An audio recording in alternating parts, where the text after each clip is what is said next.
Industrial chemistry में environmental chemistry में हम शुरू करेंगे इंडस्ट्रियल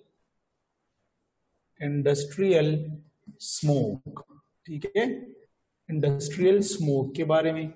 तो एमसीक्यूज के लिए जरूरी पॉइंट जस्ट रीडिंग ही है, इसमें आपको रीडिंग करनी होगी, लेकिन ये आप लिखें कि smoke is equal to smoke plus fog. ठीक है, इंपॉर्टेंट बात है। और बाकी इंडस्ट्रियल जो एमसीक्यूज में एक और आता है कि यहां पर इंडस्ट्रियल स्मोक जो होते हैं तो वो बेसिकली प्रोड्यूस किस से होते हैं। तो इंडस्ट्रियल स्मोक प्रोड्यूस फ्रॉम किससे पैदा होते हैं आपको जनाब?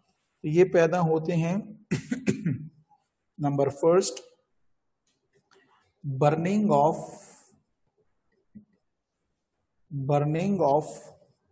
Fossil fuel. यानी जब फॉसिल फ्यूल पैदा होते हैं तो इंडस्ट्रियल। ठीक है, सच एज कौन सा? Such as coal. ठीक है, कोल, ऑयल और नेचुरल गैस। बहुत ही जरूरी पॉइंट है आपके पास कि स्मोक की जो प्रोडक्शन होती है वो असल में फॉसिल फ्यूल के बर्निंग की वजह से होती है। ठीक है, और नेक्स्ट आप एमसीक्यूज में लिखें कि इंडस्ट्रियल स्मोक जो है तो ये हमारे पास इनके मेजर प्रोडक्ट्स कौन से हैं जनाब? Major products. तो इनके मेजर प्रोडक्ट्स हमारे पास कौन से हैं? शाबाश। एक हमारे पास है CO2, एक हमारे पास है शाबाश कौन सा? H2O, एक हमारे पास है स्मोक यानी कार्बन पार्टिकल। स्मोक का मतलब है कार्बन पार्टिकल, यानी आपने पढ़ा होगा कार्बन सूट पार्टिकल जो होते हैं, सूट पार्टिकल। ठीक है, तो ये आपके पास इसके मेजर प्रोडक्ट्स हैं। अभी होता क्या है कि जब आप फॉसिल फ्यूल लेंगे कोल, तो कोल जो है तो ये हमारे पास क्या पैदा करता है यहाँ पर? शाबाश, कोल जो है हमारे पास क्या होता है? इसमें कार्बन होता है, ये ऑक्सीजन से के साथ मिलकर क्या बनाता है? कार्बन डाइऑक्साइड बनाता है। ठीक है, तो ये हमारे पास केस नंबर 1 हो गया। ठीक है, इस तरह नेक्स्ट हमारे पास फिर सल्फर है, क्या है? यानी केस नंबर 2। केस नंबर 2 में जो है तो सल्फर जो होता है वो ऑक्सीजन के साथ मिलता है, जिससे हमारे पास बनता है SO2। ठीक है, तो ये SO2 जब हमारे पास पैदा हो जाए तो फिर SO2 फर्दर जो है तो O के साथ मिलता है, जिससे बनता है SO3, और फिर रिएक्शन में SO3 जो वाटर के साथ मिल जाते हैं तो इससे बनता है H2SO4। ठीक है, तो ये किसकी ये रिएक्शन है। और इसके अलावा केस नंबर 3 में आप पढ़ेंगे कि जब इनकम्प्लीट ऑक्सीडेशन होती है, यानी कार्बन की इनकम्प्लीट ऑक्सीडेशन, तो कार्बन मोनोऑक्साइड बनाता है। और इस दिन हमने पढ़ा है कि अगर 100 ppm इसका हो तो क्या काज करता है? हेडेक वगैरह। ठीक है, और 750 ppm पे अगर हो तो ये काज करता है डेथ। ठीक है, तो ये बुनियादी रिएक्शंस आपके पास फोटो किसकी हुई? Industrial smoke. इसमें जो इंपॉर्टेंट हमारे पास है वो हमारे पास है फोटोकेमिकल स्मोक। Photochemical smoke. तो फोटोकेमिकल स्मोक जो होता है तो ये बुनियादी तौर पे क्या चीज होती है? ये एक्चुअली होता इस तरह है कि यहाँ पर लेट सपोज ये हमारे पास जमीन है। ठीक है, तो जमीन से जब मुख्तलिफ ह्यूमन एक्टिविटीज वगैरह से जो है तो आपके पास कौन सी गैसेस रिलीज होती हैं? लेट सपोज हमारे पास नॉक्स रिलीज हुई। नॉक्स में भी कौन सी थी? NO2। जब नॉक्स रिलीज होती है, कॉन्सेप्ट को देखें जनाब, बहुत जरूरी है। यहां पर क्या आ रहा है डायरेक्ट इस पे पड़ रही है सनलाइट। जब सनलाइट इस पे पड़ रही है तो सनलाइट क्या चीज होती है, इसको जाहिर करते हैं एच न्यू से, जो कि रिप्रेजेंट करता है फोटॉन को, यानी एनर्जी होती है। इसके नतीजे में हमारे पास क्या होता है, इससे हमारे पास पैदा होता है NO+O। इसका मतलब है कि सनलाइट जो है तो वो आकर जो नॉक्स है तो उसके NO2 मॉलिक्यूल को तोड़ देते हैं NO और O2 में, ठीक है। अभी ये ऑक्सीजन जो एटम बन चुका है, ये हमारे पास यहाँ पे हुआ स्टेप नंबर 1, ठीक है। यहां पर हम शुरू करेंगे स्टेप नंबर 2। तो स्टेप नंबर 2 में ये जो ऑक्सीजन होता है ये यहाँ पे आ जाता है और ये जनाब रिएक्शन करता है, हवा में ऑक्सीजन मॉलिक्यूलर मौजूद होती है O2 और इससे हमारे पास बन जाता है क्या चीज, O3, ठीक है। तो स्टेप वाइज फोटोकेमिकल स्मोक को अगर आपने समझना है ईटा के लिए तो स्टेप वाइज देखें। फर्स्ट ऑफ ऑल नॉक्स जो है तो वो टूट गया NO2 में, O में, और फिर O जो होता है तो फर्दर O हमारे पास आके मिलता है मॉलिक्यूलर ऑक्सीजन के साथ, जिससे O3 बनता है। अभी ये O3 जो है तो फर्दर क्या होता है स्टेप नंबर 3 में। अभी इसमें हम क्या होता है, इसमें हमारे साथ रिएक्शन स्टेप 1 की स्पीशी कौन सी है, NO है, और प्लस स्टेप 2 की स्पीशी कौन सी है, O3 है, ये रिएक्शन करते हैं, ठीक है।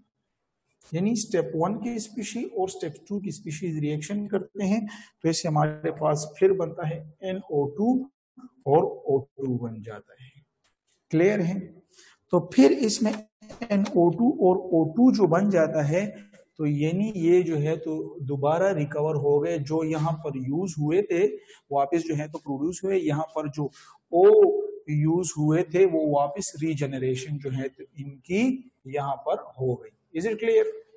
तो यहाँ पे इन पूरे MCQs के पॉइंट ऑफ व्यू से अगर हम देखें तो MCQs में जो है तो फोटोकेमिकल स्पीशी, जो फोटोकेमिकल स्मोक है तो इनमें स्पीशीज यूज्ड, इनमें कौन सी स्पीशी यूज होती हैं MCQs, number A NO2, number B O2, ठीक है, O2 भी कह सकते हैं या O3 भी कह सकते हैं, ठीक है। ये देखिए ओजोन यहाँ पर यूज होता है, नंबर C O2 भी यूज होता है, और नंबर D हाइड्रोकार्बन्स भी यूज होते हैं, और नंबर E ऑल। तो अगर ईटा में आएगा तो आप इसमें कौन से जवाब पे टिक करना है, ऑल पे टिक करें, ठीक है। तो फोटोकेमिकल स्मोक में ये आपके साथ 3 स्टेप हुए। अभी चौथे स्टेप में क्या होता है वो मैं आपको बताता हूं। अभी चौथे स्टेप में यहाँ पर लिखेंगे स्टेप नंबर 4। तो स्टेप नंबर 4 में हमारे पास वो जो हाइड्रोकार्बन अभी हमने बताया ये आ गया, और प्लस यहाँ पर हमारे पास स्टेप 2 का जो प्रोडक्ट होता है कौन होता है, वो तो O3 है, तो ये आते हैं।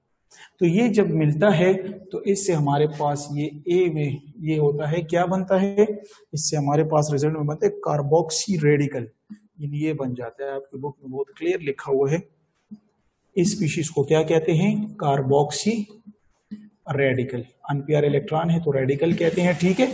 अभी कार्बोक्सी रेडिकल जो होता है, कार्बोक्सी रेडिकल जो होता है, अस्सलाम वालेकुम सर, फिर कार्बोक्सी रेडिकल जो होता है तो ये जनाब अगले स्टेप में जाकर, यानी अगर आप कॉन्सेप्ट को समझना चाहते हैं स्टेप 4 को, तो उसके लिए आपको यहां तक, यानी ये तो चलो हाइड्रोकार्बन आपने ले ली, एक स्पीशी है फोटोकेमिकल स्मोक में, लेकिन O2 कैसे पैदा हुआ, वो सारी रिएक्शन NO टूटा, O में O2 के साथ मिला, O3 बनाया, तो O3 जो है तो यहाँ पर रिएक्शन करेगा हाइड्रोकार्बन के साथ कार्बोक्सी रेडिकल, फिर कार्बोक्सी रेडिकल फिर हवा में O2 के साथ रिएक्शन करेगा, जिससे हमारे पास बनता है RC double bond OO radical, जिसको हम कहते हैं एसाइल पर ऑक्सी रेडिकल, राइट, एसाइल पर ऑक्सी रेडिकल इसमें बना।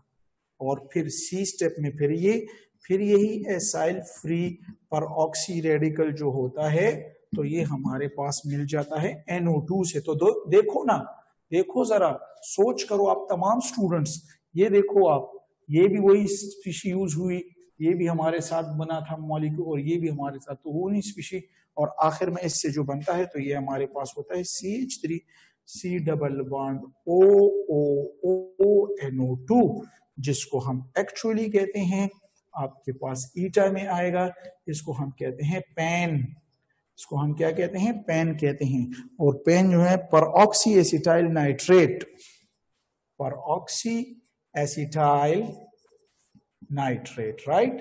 तो ये मैकेनिज्म आप अपने साथ किसमें याद रखें, शाबाश। और ईटा के लिए ये फोटोकेमिकल स्मोक के लिए जो है, तो ये आपके साथ मैकेनिज्म होगा, तो इंशाल्लाह आप इसको समझेंगे, और ये ईटा में जरूरी है। और आखिर में लिख लें कि the extent of smoke formation depend upon reactivity of hydrocarbon with the O3। कुछ रिएक्ट का हाइड्रोकार्बन इस तरह होते हैं कि कुछ फ्यू रेडिकल प्रोड्यूस करते हैं, लेकिन ये एक्चुअल जो मैकेनिज्म है पैन का, तो ये बहुत जरूरी है। इसके बाद नेक्स्ट हमारे पास जनाब टॉपिक आता है ग्लोबल वार्मिंग। हमारे पास टॉपिक आता है जनाब क्या, ग्लोबल वार्मिंग। छोटे छोटे टॉपिक हैं ये सारे छोटे टॉपिक हैं, लेकिन इनसे एमसीक्यूज आता है, ठीक है। छोटे टॉपिक हैं लेकिन इनसे एमसीक्यूज आता है, सारे इंपॉर्टेंट। अच्छा, इसको बहुत लाइट ना ले, मतलब आखिरी चैप्टर है, लोग कहते हैं कि यार ये तो इम्पोर्टेंट नहीं होंगे, लेकिन ये इम्पोर्टेंट है।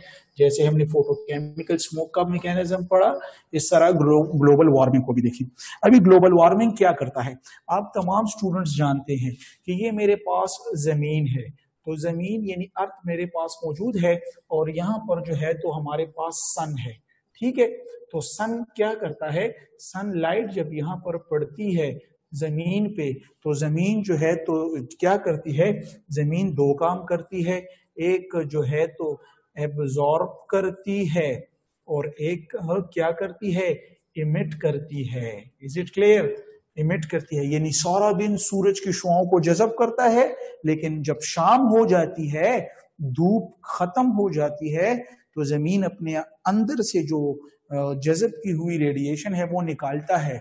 लेकिन अभी जज़ब कौन सी करता है और निकालता कौन सी है, जज़ब करता है जनाब यूवी ले लेता है कुछ कुछ, और ज्यादातर पार्ट जो होते हैं तो वो विजिबल होता है, ठीक है ना, ये ले लेता है। लेकिन इमिट जो करता है तो ये IR करता है। Is it clear. तो शाम के वक्त जब यहां से इमिशन होती है IR रेडिएशन की, ठीक है, और भी होती, हीट भी होती है, लेकिन IR रेडिएशन, तो यहाँ पे क्या होता है, यहाँ पे एक कंबल सा, ब्लैंकेट सा जो है तो उसके इर्द गिर्द होता है, जो इस गर्मी को यहाँ से निकालने नहीं देता। Is it clear. और ये कंबल, ये ब्लैंकेट किन चीजों का होता है, ये गैसेस होती हैं, ये गैसेस होती हैं, इनको हम कहते हैं ग्रीन हाउस गैसेस। इन गैसेस को क्या कहते हैं, ग्रीन हाउस गैसेस। यानी ग्रीन हाउस यानी ग्लोबल वार्मिंग जो है, तो ग्लोबल वार्मिंग, ग्लोब कहते हैं दुनिया को, जमीन को, और वार्मिंग कहते हैं गर्म होने को। तो यहाँ पर अभी जब हीट जमीन से निकली, आपकी हवा में कार्बन डाइऑक्साइड और मुख्तलिफ गैसेस थी, उसने हीट को ऊपर जाने नहीं दिया, तो ये हीट वापस जमीन पर आ जाती है, और जैसे ही वापस जमीन पर आ जाती है तो इस जमीन का टेम्परेचर ज्यादा हो जाता है। इसी को कहते हैं ग्लोबल वार्मिंग, ठीक है। तो इसलिए वक्त के साथ साथ हमारी जमीन का टेम्परेचर ज्यादा हो रहा है। सर्दियां 4 महीने की रह गई हैं, गर्मियां 8 महीनों तक बढ़ चुकी हैं, तो यही एक्चुअली ग्लोबल वार्मिंग है। Is it clear, is it clear. ये हमारे पास बहुत ज्यादा इंपॉर्टेंट फैक्टर है। फिर आपको ईटा में आएगा कि ये ग्रीन हाउसेस कौन सी हैं, तो ये ग्रीन हाउस से 50% जो होती हैं, तो ये कार्बन डाइऑक्साइड काउंट होती है, जो कि गाड़ियों से निकलते हैं। ड्राइवर हजरात जो हैं गाड़ियों का ख्याल नहीं रखते, और उनकी वजह से धुआं कार्बन डाइऑक्साइड हवा में जाता है। यानी ड्राइवर हजरात जो भी हैं, तो वो रिस्पॉन्सिबल हैं इस क्या नाम है जो है ये ग्लोबल वार्मिंग के। तो आप लोगों की वजह से नजर अस्ताद हो जैसे कम दे जाता है उसे और इसके अलावा 50% जो होती हैं, तो ये अदर गैसेस होती हैं, तो ये अक्सर ईटा में आती हैं। ये एमसीक्यूज के लिए जरूरी है कि ग्रीन हाउस गैस तो एक कार्बन डाइऑक्साइड हुई, इसके अलावा और कौन गैसेस होती हैं, ये CH4 जो घरों में कुकिंग के लिए यूज होती हैं। आप जो AC यूज करते हैं उधर से CFC निकलती है, क्लोरोफ्लोरोकार्बन, इसके अलावा SO2, SOx जो है, NOx जो है, तो ये सारी भी ग्रीन हाउसेस गैसेज हैं। लेकिन जो ईटा में आ जाए कि ये ग्रीन हाउस गैसेज में चीफ कंपोनेंट कौन सा होता है, तो कार्बन डाइऑक्साइड को आपने टिक करना है, ठीक है।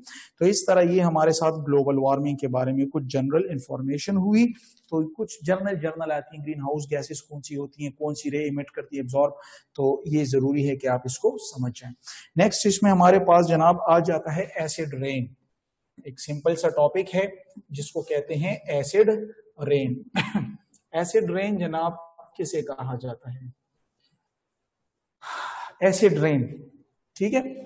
तो एसिड रेन इस तरह होती है, फिर आपको पता है, मैं आपको डायग्राम से सिखाऊंगा। कलेट से ये हमारे पास यहाँ पे जमीन है और जमीन के ऊपर हमारे पास क्या होता है। अच्छा, एसिड रेन का नॉर्मली जो pH होता है तो ये 5.6, एक तो MCQs के लिए ये याद रखें कि rain become acidic when it's pH is 5.6 और लोअर देन इट। अगर इससे कम भी हो जाए तो वो भी हो सकता है, डिपेंड करता है कि कौन से एरियाज में जो है तो कितनी पोल्यूशन जो है तो खारिज हो रही है, ठीक है। तो ये हमारे पास लेट सपोज जमीन है, तो इस जमीन से जो है तो क्या निकला, यहाँ पर मैं जनाब लिखूंगा केस नंबर 1। केस नंबर 1 पे यहाँ से कार्बन डाइऑक्साइड गैस निकली, यहाँ पर बादल मौजूद थे, जब बादल मौजूद थे तो बादल बरस रहे थे, जब बादल बरसेंगे तो क्या आएगा, तो पानी होगा, पानी ज्यादा होगा तो कार्बन डाइऑक्साइड भी हवा में होगा। तो इससे हमारे पास जनाब क्या बनेगा, इससे हमारे पास बनेगा H2CO3, जिसको हम कहते हैं कार्बोनिक एसिड, जिसको हम कहते हैं कार्बोनिक एसिड।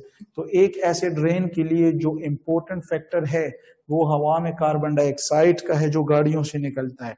इसके अलावा केस नंबर 2 पे आ जाएं। केस नंबर 2 में आपको तो पता है कि गाड़ियों से तो NO2 या ये इंडस्ट्रीज से निकलती हैं, या SO2 जो है तो वोल्केनिक eruptions वगैरह से जिम्मेदार हैं। तो ये भी हमारे पास वाटर के साथ रिएक्शन करती हैं, ठीक है, और इसके नतीजे में हमारे पास HNO3 वगैरह बनाती हैं और H2SO4, यानी जो कि एसिडिक सब्सटेंस हैं और हमारे जो है तो एयर को जो है तो एसिडिक करते हैं, यानी एसिड बनाते हैं, ठीक है। तो फिर यहाँ पर MCQs है कि एक ये एसिड रेन की वजह से, एसिड रेन काज जो है तो ये क्या काज करता है, ये स्टोन कैंसर यानी पत्थर का कैंसर भी होता है, ये एसिड रेन की वजह से होती है। इंडिया में जो ताजमहल का जो वो मीनार है ना, मकबरा सा, तो वो तो मार्बल से बना हुआ था। तो एसिड रेन बार बार होने से उनके मज़ार पे अगर देखा जाए तो वो मार्बल खाए जा चुके हैं, पत्थर इस तरह मेल्ट हो चुके हैं, पिघल चुके हैं। तो उसमें असल में रीजन इसको स्टोन कैंसर कहते हैं। तो स्टोन कैंसर का जिम्मेदार एसिड रेन है, और एसिड रेन का जिम्मेदार हम लोग खुद हैं, क्योंकि हम यहाँ से कार्बन डाइऑक्साइड NO2 और SO2 को भेजते हैं। तो इसलिए हमारे ऊपर ही हम माहौल को गंदा करते हैं, फिर माहौल हमसे बदला लेता है, जिस तरह कोरोना हमसे भी बदला ले रहा है, ठीक है। टाइम में जिगर तो याद भी नहीं आ गया, ओके ओके ठीक है। ओके जनाब, तो ये हमारे पास कुछ केमिस्ट्री हुई, एसिड रेन, छोटे छोटे टॉपिक्स हैं, तो ये आप अपने साथ रीड करते जाएं, इनमें जो बुनियादी बातें होती हैं उनको जरा गौर से देखें। नेक्स्ट हमारे पास है शाबाश ओजोन, यानी production and destruction of ozone. तो ओजोन के बारे में हमारे पास मौजूद है, ठीक है। तो ओजोन की हम पहले क्या डिस्कस करते हैं, शाबाश, प्रोडक्शन डिस्कस करते हैं, production of ozone. Production of ozone को जनाब हम डिस्कस करेंगे, प्रोडक्शन ऑफ ओजोन को हम डिस्कस करते हैं, ठीक है। प्रोडक्शन ऑफ ओजोन को हम डिस्कस करते हैं।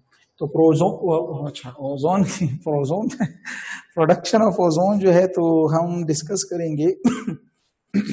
तो हम कहते हैं कि एक्चुअली यहाँ पे स्टेप नंबर 1 में प्रोडक्शन में इस तरह होता है कि हमारे पास जो मॉलिक्यूलर हाइड्रोजन होता है उस पर सनलाइट पड़ती है, जो ये चीज होती है ये फोटॉन को रिप्रेजेंट करती है, और इसके नतीजे में हमारे पास 2O यानी मॉलिक्यूलर ऑक्सीजन जो है तो एटॉमिक ऑक्सीजन में कन्वर्ट हो जाता है, एटॉमिक ऑक्सीजन इससे बन चुका है। और फिर स्टेप नंबर 2 में क्या होगा, स्टेप नंबर 2 में इस तरह होता है कि ये एटॉमिक ऑक्सीजन यहाँ से आकर किसी और नॉर्मल मॉलिक्यूल के साथ मिलकर यहाँ पर हमारे पास ओजोन जो है तो पैदा करेगा। ठीक है, तो ये हमारे पास एक चीज है।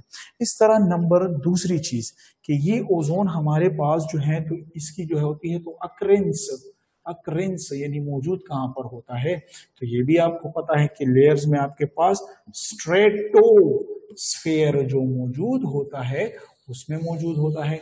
और स्ट्रेटोस्फेयर को आपको पता है कि उसकी हाइट कितनी है, ये जनाब 11 से लेकर 50 किलोमीटर तक जो होती है ये स्ट्रेटो और इसमें भी फिर यहाँ पे या यहाँ पे नहीं होता बल्कि इनके दरमियान एक जगह होती है तो ओजोन यहाँ पर होते हैं। और ओजोन किस हाइट में ज्यादातर मैक्सिमम होता है, ये जो है तो ईटा में आ सकता है। तो ये 25 से 30 किलोमीटर के जो रेंज होती है तो यहाँ पर ये मैक्सिमम होता है, क्योंकि नीचे अगर हो तो O2 ज्यादा O कम होते हैं, लेकिन ऊपर जाओ O ज्यादा लेकिन O2 कम। तो लिहाजा ये एमसीक्यूज बहुत ही जरूरी है कि अक्रेंस में एमसीक्यूज पॉइंट अक्रेंस में यानी 11 से 50 की लेयर में तो है, लेकिन फिर इसकी जो हाइट जो है ओजोन होती है तो ये 25 से 30 किलोमीटर के दरमियान में ये पाई जाती है। ठीक है, तो फिर ये हमारे पास क्या हुई जनाब, इसकी क्या हुई, ये हमारे पास इसकी प्रोडक्शन हुई।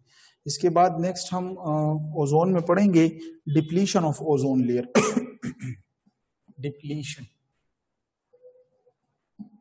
Depletion of ozone layer, depletion of ozone layer यानी ओजोन लेयर की जो है तो डिप्लीशन जो है यानी कमी जो है किस तरह हो रही है। तो हम कहते हैं कि रिस्पॉन्सिबल स्पीशीज और डिप्लीशन ऑफ O3 तो ये आपके एमसीक्यूज में क्वेश्चन आ सकता है कि रिस्पॉन्सिबल स्पीशीज कौन सी हैं। ए नंबर हमारे पास हो सकती है शाबाश CFC, बी नंबर इसमें हमारे पास हो सकता है यानी CFC को जो है तो फ्रियोन भी कहते हैं, Freon.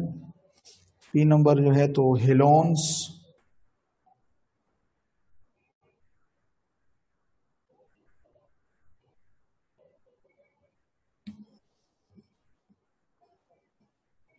C number both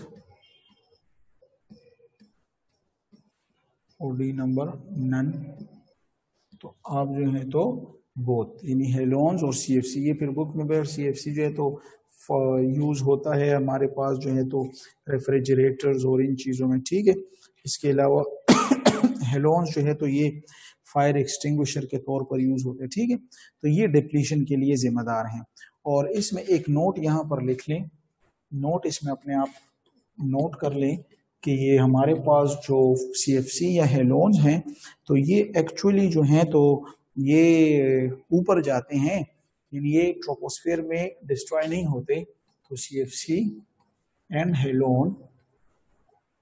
halons not destroy in troposphere and directly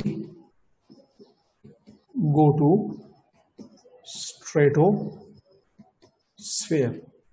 तो डायरेक्टली स्ट्रेटोस्फेयर में जो है तो वहां पे जाते हैं और वहां पे जो है तो नुकसान पहुंचाते हैं किसको, ओजोन को, उसको डिस्ट्रॉय करते हैं। ठीक है ना, तो बहुत जरूरी है नुकसान पहुंचाने के लिए ये गैसेस ओजोन के लिए।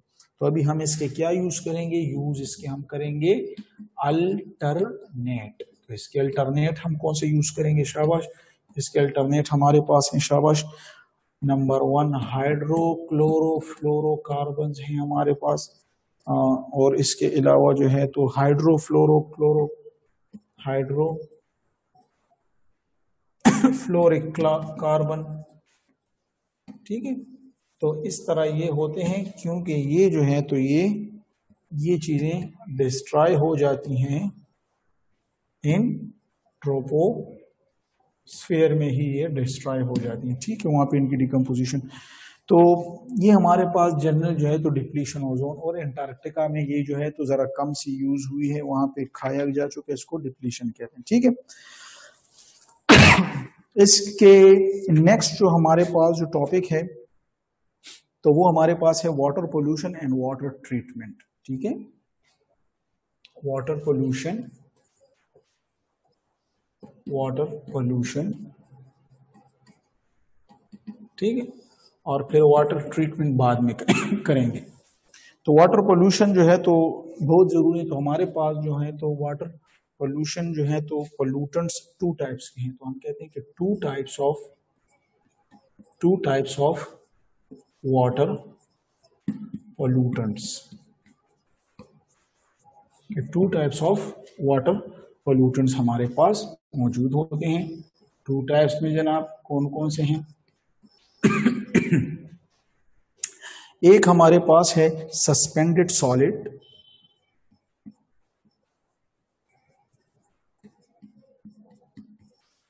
और दूसरा हमारे पास है डिसॉल्व सॉलिड।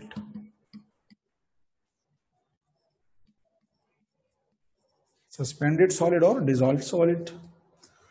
फिर सस्पेंडेड सॉलिड में और डिसॉल्व सॉलिड में हमारे पास सस्पेंडेड सॉलिड में दो किस्म की हैं, सीन और अनसीन, ठीक है। तो सीन जो होते हैं, जो हमें नजर आते हैं, तो उसको हम फिल्टर यानी चाण बोलता होगा टोले गुदागे पजरिए बागो ब गंदे वर्जिनो दा मिल्क पैक डबी होगा सब्जियां ने गंद बला और सस्पेंडेड इन होगा तो वो ने बिलशी। और अनसीन जो होते हैं तो उसको हम किस तरह अलहदा करते हैं वो तो हमें नजर आते हैं, तो उसको हम मुख्तलिफ अदर टेक्निक से करते हैं, लेकिन अलहदा कैसे करते हैं वो अलहदा बात है। लेकिन अनसीन जो है तो हमें नजर आते हैं, किस तरह नजर आते हैं, ये असल में कोलाइड्स होते हैं। कोलाइड्स यानी तासु तब चे यो रूम की तैयारी करने वाले तना यो साइड न यो सुराख पांदी द नूर रना राजी नो बीम ऑफ लाइट होन दिखकारी न तासु तो पके दुड़ा होन दिखकारी मंडे वही करना मुंबा बचपन की कथा और ब्या हम खोड़े चिंदा खुरू करना द दुड़े नो लिहाजा अनसीन चिकम दे नो या अनसीन हम उम्दसी फॉर्म की भी हमें नजर नहीं आते, लेकिन जब हम बीम ऑफ लाइट पास करते हैं तो वो सोल्यूशन के अंदर, वो पानी के अंदर हमें वो इस तरह पार्टिकल्स मूवमेंट करते दिखाई देते हैं, कोलाइड्स फॉर्म में होते हैं। जबकि डिसॉल्व फॉर्म में अगर हम आए तो डिसॉल्व फॉर्म में हमारे पास दो आ जाते हैं। एक हमारे पास कौन से होते हैं, ऑर्गेनिक और एक इनऑर्गेनिक, ठीक है, ऑर्गेनिक और इनऑर्गेनिक। और ऑर्गेनिक में फिर हमारे पास कौन से आ जाते हैं, शाबाश। ऑर्गेनिक हमें जो है तो कौन कौन से होते हैं, हमारे पास जो है तो ये ग्रोथ और डीके ऑफ प्लांट से आती है, growth and DK of plants, इनसे हमारे पास ऑर्गेनिक आ जाते हैं। जबकि इनऑर्गेनिक हमारे पास कहाँ आ जाते हैं, इनऑर्गेनिक में हमारे पास कौन कौन से हैं, शाबाश। कार्बोनेट, HCO3 बाइकार्बोनेट -1 है। अच्छा, इसके अलावा जो है तो सल्फेट SO4 -2, सल्फाइड S-2, इसके अलावा जो है बुक में लिखे हैं कैल्शियम +2, इसके अलावा आपके पास है मैग्नीशियम +2। तो ये सारे इनऑर्गेनिक जो हैं तो पोल्यूटेंट्स हैं, जो ये ठीक है, नहीं कुछ मिनरल्स हमें चाहिए भी, लेकिन हद से जब ज्यादा हो जाते हैं तो कितनी हद से ज्यादा ये ईटा में आते हैं कि ये तो फायदेमंद है, लेकिन अगर 500 ppm से ज्यादा हो जाए तो फिर ये जो है तो ये पोल्यूटेंट हो जाते हैं। तो फिर ये क्या हो जाते हैं, पोल्यूटेंट कंसिडर हो जाते हैं। तो ये ईटा के लिए बहुत जरूरी है कि आप वाटर जो है तो पोल्यूटेंट सस्पेंडेड और डिसॉल्व में, फिर ऑर्गेनिक इनऑर्गेनिक, और आपको ये पता हो कि वो कौन सा यूनिट है जिस पे जो मिनरल्स होते हैं जो कि हमारी जिस्म के लिए जरूरी है वो हमारे लिए नुकसानदेह होते हैं, तो एटलीस्ट 500 ppm पर आप याद रखें, ठीक है। जब हम ये जनरली वाटर पोल्यूटेंट को डिस्कस कर लें तो अभी हम इसके बाद लिखेंगे सोर्सेज जो हैं, तो सोर्स ऑफ वाटर पोल्यूशन कौन से हमारे पास जनाब, कौन सा है शाबाश, सोर्स ऑफ वाटर पोल्यूशन जो है तो हमारे पास कौन सा है, वाटर पोल्यूशन की कौन सी सोर्स जो है तो हमारे पास यहाँ पे मौजूद है। तो वाटर पोल्यूशन की जो बुनियादी सोर्स हमारे पास है, शाबाश, कौन सी सोर्स है हमारे पास वाटर पोल्यूशन की, नंबर 1 जो है तो वो है इंडस्ट्रियल जो है तो क्या है, इफ्लुएंट्स, यानी कारखानों से निकलने वाले। कारखानों में हमारे पास फिर कौन से होते, पेपर का जो कारखाना है, ठीक है, इसके अलावा पेट्रोकेमिकल का कारखाने हैं, इस तरह स्मेल्टिंग होती है, मरकरी टॉक्सिसिटी होती है, लिड पेंट्स के कारखाने, ग्लास के कारखाने, आर्सेनिक पोल्यूशन, ये सारी कैडमियम वगैरह, ठीक है। तो ये सारी एक इसमें ऑप्शन में ये याद रखें, ठीक है। एक हमारे पास होती है डोमेस्टिक जो हो है एक्टिविटीज हमारे पास होती हैं, यानी घरों में जो हम जो वाटर, किचन वगैरह का पानी और ये सारी चीजें, ठीक है। तो ये सारी, अच्छा, ये नुकसान पहुंचाती हैं हमारे पास किसको, एक्वेटिक लाइफ को। इस तरह तीसरा जो पॉइंट, जो सोर्स है वाटर पोल्यूशन का, वो है एग्रीकल्चर वेस्ट जो होती हैं, यानी स्प्रे जो हम करते हैं कीड़े मकोड़ों को मारने के लिए, वो हमारे पास। और थर्मल हमारे पास जनाब है चौथा, हमारे पास थर्मल पोल्यूशन है, ठीक है। तो यानी जब हम यूज करते हैं ना, जो मुख्तलिफ बड़ी कंपनियां होती हैं, तो उनके जो पार्ट्स होते हैं, मशीनरी, उनको कूल रखने के लिए पानी को घुमाया जाता है। वो तो पानी जो है तो उन पार्ट्स को तो ठंडा कर देती है, लेकिन वही गर्म पानी जब दरिया में गिरता है तो वाटर का टेम्परेचर जो है तो ज़्यादा हो जाता है, जिससे जो छोटी मछलियाँ होती हैं, इसके अलावा और जो प्लांट्स वगैरह होते हैं, वो हाई टेम्परेचर उनको डैमेज करते हैं, ठीक है। तो ये जनरल इनमें इंडस्ट्रियल और इनकी पोल्यूशन के साथ है, ठीक है। इसके अलावा हमारे पास हैं कि पैरामीटर्स ऑफ वाटर एनालिसिस, यानी वो कौन से पैरामीटर्स हैं जो पानी को हम इस पे एनालिसिस कर सकते हैं। तो ये हैं parameters of water analysis. Water analysis के लिए कौन से पैरामीटर्स हैं, ठीक है, कौन से पैरामीटर्स हैं जनाब, कौन से पैरामीटर्स हैं, शाबाश। तो हम कहते हैं कि drinking water should qualify the following quality और parameter, this should be drinking parameter for water analysis. तो फिट वाटर जो है तो वो उसके लिए कौन सी क्वालिटी होनी चाहिए, एक ये ऑर्डरलेस होना चाहिए, इसमें कोई बदबू सी ना हो, टेस्टलेस होना चाहिए, पानी टेस्ट ना हो किसी उस पानी में, और कलरलेस भी होना चाहिए, ये कंडीशन है, ठीक है। इसके अलावा जो है तो दूसरा लिखें, free from turbidity such A suspended solid वगैरह हो, ठीक है, फ्री फ्रॉम टर्बिडिटी, ठीक है। तीसरा हमारे पास है टर्बिडिटी के जो लेवल है तो not more than 10 ppm, turbidity level जो है तो वो लेस होना चाहिए 10 ppm से। ये बीटा में आ सकता है, MCQs के लिए पॉइंट है कि टर्बिडिटी लेवल क्या डिसाइड हुआ है। Free from bacteria causing disease pH 7 से 8.5 में हो, और पांचवा है फ्री फ्रॉम बैक्टीरिया, ठीक है। तो ये हमारे पास जनाब कुछ 5 पैरामीटर्स हैं, ठीक है।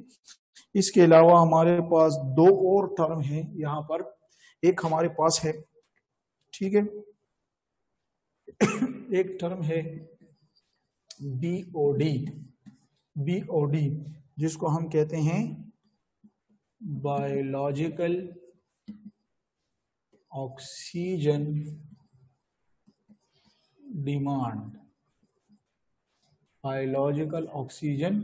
डिमांड, ठीक है। तो BOD जो है तो ये जरूरी है, और इसमें क्या होते हैं कि इसमें हम बैक्टीरिया डालते हैं पानी में, ठीक है ना। तो और COD एक है हमारे पास टर्म, एक है COD जिसको हम कहते हैं कौन सा, केमिकल और ऑक्सीजन डिमांड।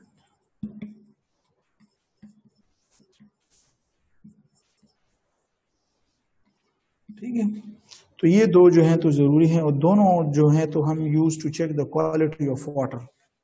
दोनों को MCQs BOD और COD use to check the quality of water. इसके अलावा फिर इसमें बाकी जो और टेक्निक हैं तो वो है TOC है, टोटल ऑर्गेनिक कार्बन है, TDS है, ये ईटा में आएंगे। अच्छा, टोटल डिजॉल्व सॉलिड होते हैं, TSS हैं, टोटल सस्पेंडेड सॉलिड है, pH है, इसके अलावा कलर है, इसके अलावा ऑर्डर है। तो ये तमाम जो है हमारे पास जो है तो क्या होते हैं, टेक्निक है, पैरामीटर्स हैं जिससे हम वाटर की क्वालिटी को जज कर सकते हैं कि कैसे है और कैसे नहीं है। ठीक है, और फिर आखिर में हमारे पास जनाब आ जाता है शाबाश, और वो हमारे पास है waste water treatment. Waste water treatment कौन सा आ जाता है, waste water treatment. Waste water treatment, तो वेस्ट वाटर ट्रीटमेंट में क्या होता है शाबाश, वेस्ट वाटर ट्रीटमेंट में हमारे पास क्या आ जाता है, वेस्ट वाटर ट्रीटमेंट में हमारे पास आता है कौन सा, कि हम पानी को क्या करते हैं। ठीक है, तो यहाँ पर हम स्टेप्स में करेंगे, तो स्टेप नंबर 1 जो होता है ये बहुत जरूरी है। अच्छा, ये जरा वेस्ट वाटर ट्रीटमेंट देख लें। तो पहले अनडिजॉल्व यानी फ्लोटिंग और विजिबल सॉलिड को अलग किया जाता है। First remove what, undissolved. First remove undissolved, floating यानी जो गंद फिर रहा है पानी के ऊपर, एंड विजिबल सॉलिड, इनको रिमूव किया जाता है। ठीक है, इनको रिमूव किया जाता है किसके थ्रू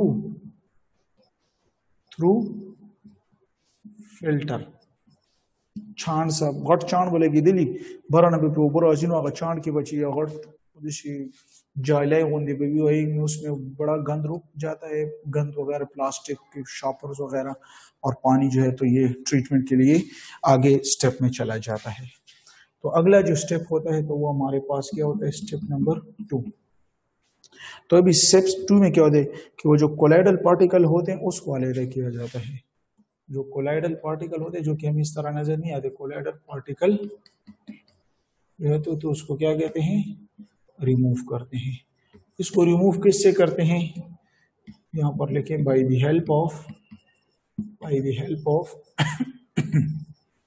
हेल्प ऑफ फ्लोकुलेटिंग एजेंट। ठीक है ना, फ्लोकुलेटिंग एजेंट।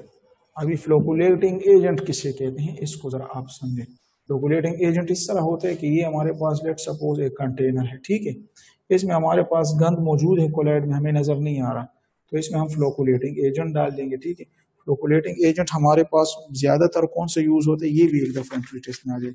फ्लोकुलेटिंग एजेंट जो मोस्ट मशहूर हैं तो वो है Al2SO4 यानी एल्यूमिनियम सल्फेट। दूसरा है तो अलम फटकड़ी जिसे कहा जाता है वो, और कभी कभी Ca वाटर।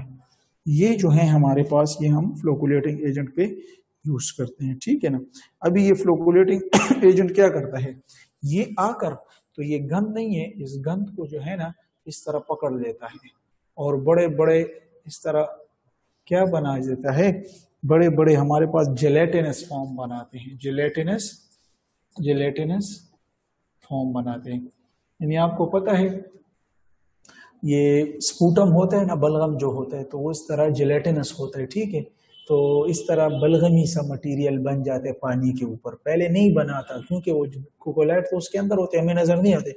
जैसे फ्लोकुलेटिंग एजेंट आते वो इस कोकोलाइट्स को गिरफ्तार कर लेते, पकड़ लेते हैं। तो इस तरह टिंग टिंग होंगे सब्सटेंस माया होंगे जोड़शी, फिर वो बलगम जो मटेरियल होते हैं जिलेटिनस सब्सटेंस, उसको फिर फिल्टर पे डालते हैं तो पानी नीचे चला जाते हैं और वो ऊपर जो है तो gelatinous substance.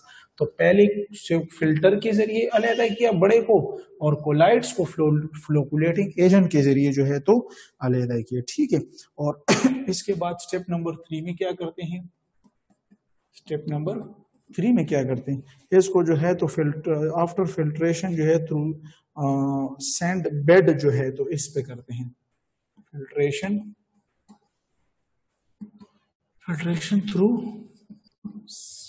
Through sand bed लका शगा चोले शिवी का ना उस आगो बगोरी जिता सुते वे तासु दिसु की चियो इस आप इस तरह करें कि एक टावर सा बनाई, उस टावर में सबसे ऊपर एक जाली सी होगी, ऊपर उससे पानी आ रहा होगा ना गंदा, तो वो जाली गंदे सॉलिड को रोक लेगी। नीचे में आएगा तो वहां पे आप फ्लोकुलेटिंग एजेंट डालेगा तो उससे वो बलगमी मटेरियल बने जेलेटिनस फॉर्म, वो अलहदा हो जाएगा। जब तीसरे स्टेज में आएगा तो रेत पड़ी होगी, शगब प्रति या निजामपुर के नौखार वाला शगी नहीं आ गई हो, तो सैंड के ऊपर जैसे ही आएगा तो वहां पे वो हमारे साथ जो फर्दर इसमें गंद वगैरह हो, अगर उसके अलावा भी मतलब इसके अलावा जो माइक्रोब्स वगैरह होते हैं तो वो हो जाते हैं, ठीक है। और इसके बाद जो है तो पानी को स्टेप नंबर 4 में इसकी करते हैं, शाबाश, इसकी करते हैं क्लोरीनेशन करते हैं। तो जब क्लोरीनेशन करते हैं तो क्लोरीन जो है तो क्लोरीनेशन में क्या होता है, आपकी बुक में जनरल रिएक्शन है कि ये H2O लेट से आ गया है, क्लोरीन डालते हैं तो इसमें H प्लस होता है, Cl माइनस होता है, ये जो है तो मिल जाता है और प्लस HOCl बन जाता है। फिर HOCl जो होता है तो ये ऑक्सीजन पैदा करता है, HOCl ऑक्सीजन एटॉमिक, और ये HCl पैदा करता है, ठीक है। तो इस तरीके से जो ये नेसेंट ऑक्सीजन जो होता है तो ये taste and odour to the water, तो ये जो वाटर में जो ये ईटा के लिए MCQs है कि ये गिव टेस्ट टू वाटर, ये जो पानी में टेस्ट होता है तो ये एटॉमिक ऑक्सीजन इसको जो खास टेस्ट होता है तो ये देता है। तो ये जनाब इसमें हमारे पास क्या हुई, ये हमारे पास हुई वाटर जो है तो वेस्ट वाटर ट्रीटमेंट के लिए जो है तो चंद इंपॉर्टेंट बात है। फिर इसमें जनरल हमारे पास है ग्रीन केमिस्ट्री है, तो ग्रीन तो जो एनवायरमेंटल यानी वो स्टेप्स वो तरीक़ेकार जो हमें बहुत हमारे लिए ज़रूरी हैं, तो ये जर्नल रीडिंग आप पढ़ लें, ठीक है। तो ये जनाब आपकी हुई इन्वायरमेंटल केमिस्ट्री, ठीक है। तो कल इंशाअल्लाह ताला बायो केमिस्ट्री हम शुरू करेंगे। सिंपल है, आपने बायो में पढ़ी भी है बुनियादी